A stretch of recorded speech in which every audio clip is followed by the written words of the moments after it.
एक बड़ा ही धनवान आदमी एक गांव में रहता था। जैसा कि ज़्यादातर पैसे वालों का होता है, इस धनवान सेठ को भी अपने पैसों का घमंड था। वह जिस गांव में रहता था वहाँ पर ज़्यादातर लोग किसान थे। इन सभी किसानों के पास जितनी ज़मीन थी उससे कई गुना ज़्यादा ज़मीन इस सेठ के पास थी। कई गरीब किसान तो इसके लिए इसके खेतों में काम करते थे। इसी गांव में सोहन नाम का एक बड़ा ही मेहनती और सच्चा किसान रहा करता था। सोहन का परिवार थोड़ा बड़ा था और उसके परिवार में उसके बूढ़े माँ बाप, पत्नी और 3 बच्चे थे जो अभी काफ़ी छोटे थे। सोहन के पास ज़्यादा ज़मीन नहीं थी। जितनी भी थी उसमें वह बड़ी मेहनत करता और अपने परिवार का पेट पालने लायक अनाज उगा लेता था। बाकी के किसान भी यह देखकर हैरान रह जाते कि कोई कैसे इतनी सी ज़मीन में इतना ज़्यादा फसल उगा सकता है। एक वर्ष उस गांव में काफ़ी ज़्यादा बारिश हुई, जिसके चलते कई किसानों की फसलें बर्बाद हो गईं। इनमें से एक सोहन भी था। अब सोहन धर्म संकट में पड़ गया, क्योंकि उसके परिवार में उसके अलावा कोई और कमाने वाला था नहीं और अपने परिवार को भूखा मरते हुए वो देख नहीं सकता था। वह जानता था कि इस गांव में अगर कोई उसकी मदद कर सकता है तो वह घमंडी सेठ है, जिसने गांव के कई अन्य गरीब किसानों को या तो कर्जा दिया है या तो अपने यहाँ काम पर रखा हुआ है। हाथ पर हाथ धरे बैठे रहने के बजाय उसने सेठ के पास जाने का फैसला किया और एक दिन उनके पास पहुंच गया। सेठ के पास पहुंचकर सोहन बोला, सेठ जी, आपकी बहुत मेहरबानी होगी अगर आप मुझे थोड़ा सा कर्जा दे दें, जिससे मैं अपने खेतों में फिर से कोई फसल उगा सकूं, या फिर आप मुझे अपने यहाँ नौकरी दे दें ताकि मेरे परिवार को 2 वक्त का खाना मिल सके। घमंडी सेठ को उसकी इन बातों से कोई मतलब नहीं था, लेकिन गांव के सारे लोगों की तरह वह भी यह जानता था कि सोहन कितना मेहनती है और वह जिस भी खेत में काम करेगा वहाँ वह दुगनी फसल उगा दे सकता है। सेठ ने सोचा, अगर मैं इसे पैसे उधार देता हूँ तो शायद यह इस स्थिति में नहीं है कि मुझे वापस लौटा सके, लेकिन अगर मैं अपने खेतों में काम करवाता हूँ तो मुझे ज़रूर दुगना फ़ायदा होगा। सेठ सोहन से बोला, देख भाई, पैसा तो तुझे मैं दूंगा नहीं और मेरे पास अभी खेतों में काम करने के लिए कई किसान पहले से मौजूद हैं, लेकिन तुझ पर तरस खाकर मैं तुझे अपने खेतों में नौकरी देता हूँ, पर मैं तुझे इसके लिए ज़्यादा पैसे नहीं दूंगा। बाकी किसानों को मैं 300 देता हूँ, मैं तुझे 200 ही दे पाऊँगा। मरता क्या न करता, मोहन ने सेठ की शर्त मान ली और उसी दिन से सेठ के खेतों में काम करना शुरू कर दिया। 2 महीने तक नियमित वो सेठ के खेतों में जाकर कड़ी मेहनत करता और देखते ही देखते 4 महीनों का काम उसने अपनी मेहनत से 2 महीनों में ही ख़त्म कर दिया। उस सेठ उसके काम से काफ़ी खुश था, लेकिन कभी उसको यह जताता नहीं था। जब सेठ ने देखा उसका खेतों का काम अब ख़त्म हो चुका है, अगर वह सोहन को काम से निकाल देता है तो उसके 2 महीने के पैसे बच जाएंगे, तब सेठ ने सोहन को काम से निकालने का फैसला किया। एक बार सेठ को ये विचार आया, इतना मेहनती आदमी शायद उसे दोबारा न मिले, लेकिन फिर उसने सोचा कि जब अगले साल काम आएगा तब उसे फिर से नौकरी पर रख लेगा। आखिर इस गांव में उसके अलावा है ही कौन जिसके आगे ये लोग अपने हाथ फैलाएंगे।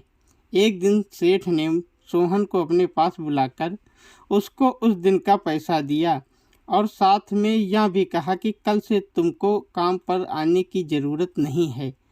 अब मेरे पास तुम्हारे लिए कोई काम नहीं बचा है। जब मेरे पास काम आएगा तो मैं तुम्हें बुला लूँगा। यह सुनकर सोहन का दिल बैठ गया। पिछले 2 महीने से कम ही सही उसके बच्चों और परिवार के पेट में अन्न का दाना तो जा रहा था, अब वह क्या करेगा, यही सोचकर उसकी आंखों से आंसू निकल आए। सोहन ने सेठ के पैर पकड़ लिए और गिड़गिड़ाने लगा, सेठ जी, मुझे इस काम की बहुत ज़रूरत है, मुझे मत निकालिए। अपने मतलब से मतलब रखने वाला सेठ तस से मस न हुआ।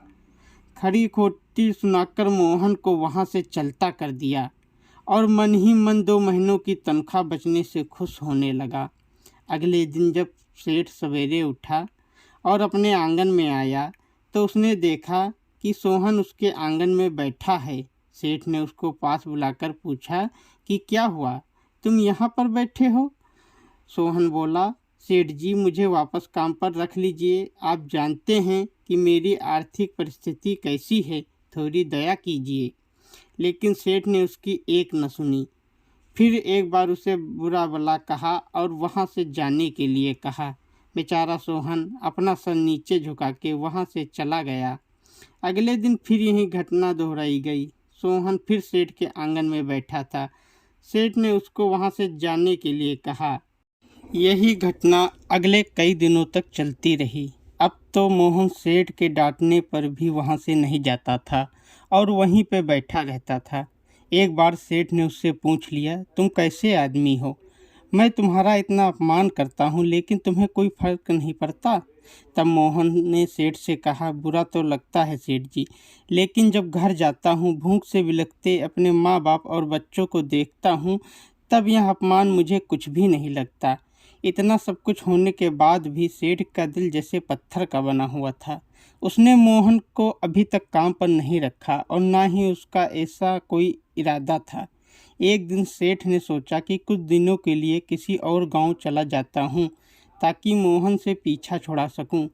अगले दिन मोहन के आने से पहले ही सेठ अपने परिवार को लेकर अपने किसी संबंधी के यहाँ चला गया और वहाँ पर 10 दिनों तक रहने के बाद फिर अपने गांव अपने घर वापस लौटा। घर लौटते ही सेठ ने आसपास हर जगह नज़र दौड़ाई तो पाया कि वहाँ पर अब मोहन नहीं था। सेठ ने सोचा मेरी तरकीब काम कर गई, लगता है मोहन से अब पीछा छूट गया है।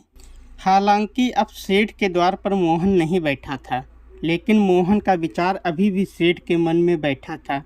सेठ सोच रहा था, मोहन इतनी जल्दी हार मानने वाला आदमी तो नहीं दिखता है। उसके साथ क्या हुआ होगा?